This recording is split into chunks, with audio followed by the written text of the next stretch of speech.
आज के जो हमारे गेस्ट हैं वो इंडिया के सबसे पॉपुलर मोटिवेशनल स्पीकर्स में से एक है। Please give an energetic and warm welcome to the one and only Harshvardhan Jain.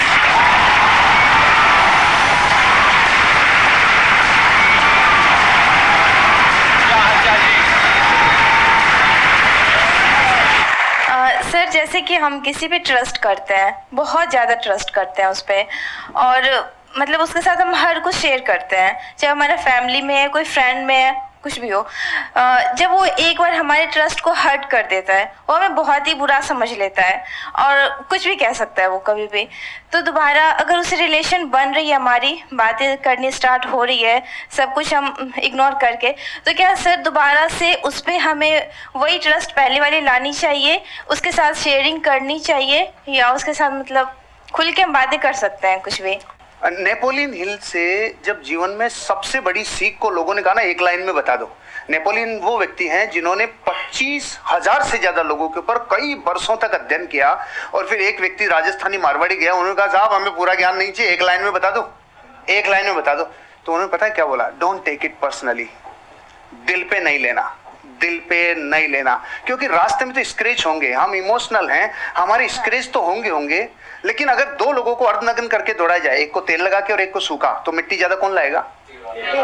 तो तेल लगाना बंद कर दो, यहाँ नहीं, दिल पे तेल लगाना बंद कर दो, हृदय पे लेना बंद कर दो, नहीं तो जैसे मार्केट में जाएंगे लोग तो आपको कुछ कहेंगे। तो पहली बात तो दिल पे नहीं लेना, क्योंकि दिल पे लेते लेते तो खत्म ही हो जाएंगे, फिर सबका दिल पे लेते चले जाएंगे। एक बात। दूसरी बात, आप कह रहे दोबारा ट्रस्ट करें कि नहीं करें, सोच समझ के, विचार करके, क्योंकि जिस व्यक्ति ने एक बार ट्रस्ट तोड़ा है तो फिर वहां पर एक सिद्धांत लागू होता है, प्रेम भाव हो सब जीवों से, विश्व के हर जीव से प्रेम हो भाई, करुणा स्रोत बहे दुखियों पे, दुखियों पे फिर विशेष करुणा बहनी चाहिए, प्रेम भाव हो सब जीवों पे, करुणा स्रोत बहे दुखियों पे, दुर्जन में मध्यस्थ विभो, ये जो दुर्जन है ना उसमें फिर थोड़ा मध्यस्थ विभो उनपे, और गुणी जनों में हर्ष प्रभो, जैसे सर गुणीजन है तो ऑटोमेटिकली हृदय से एक श्रद्धा बहती है। तो प्रेम भाव हो सब जीवों में, गुणी जनों में हर्ष प्रभो, करुणा स्रोत बहे दुखियों पे, दुर्जन में मध्यस्थ विभो। दुर्जन से थोड़ा दूरी बना के रखिए, आगे बढ़ जाएंगे। ट्रस्ट तोड़ने का मतलब क्या? वो छोटा भी हो सकता है, बहुत बड़ा भी हो सकता है। छोटा मतलब क्या कि आपको कहा कि हाँ हम यहाँ पर घूमने के लिए जाएंगे, और एंड टाइम पे उसने कह दिया नहीं जाएंगे, ये भी ट्रस्ट तोड़ना है।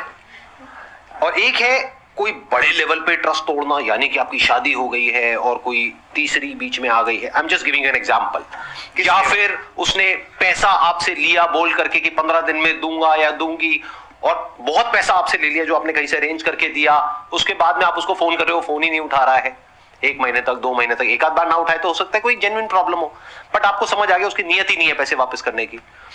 तो जब आपको समझ आ गया है कि वो इंसान भरोसा करने के लायक नहीं है, तो दोबारा भरोसा क्यों करना है?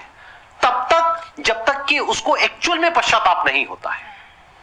इंसान बदलता है, ये प्रकृति बदलती है, सब कुछ बदलता है, इस दुनिया में एक ही चीज कांस्टेंट है, दैट इज चेंज, सब कुछ बदलता है। तो हो सकता है वो इंसान आज ट्रस्टवर्दी ना हो, लेकिन 6 महीने बाद या 1 साल बाद वो पूरी तरह से बदल जाए। तो आपको देखना है कि क्या वो उसकी एक गलती थी, गलती किसी से भी हो सकती है, आपसे भी हो सकती है, मेरे से भी हो सकती है, इनसे भी हो सकती है, तब तो ठीक है, उसने पश्चाताप कर लिया और बार बार आपको सॉरी बोल दिया, कर दिया, बात खत्म। बट क्या वो उसकी फितरत है? क्या वो दुर्जन है? जैसे इन्होंने वर्ड यूज किया दूरजन, मतलब कि ऐसे जनों से दूरी रहो, दूरी बना करके रखो।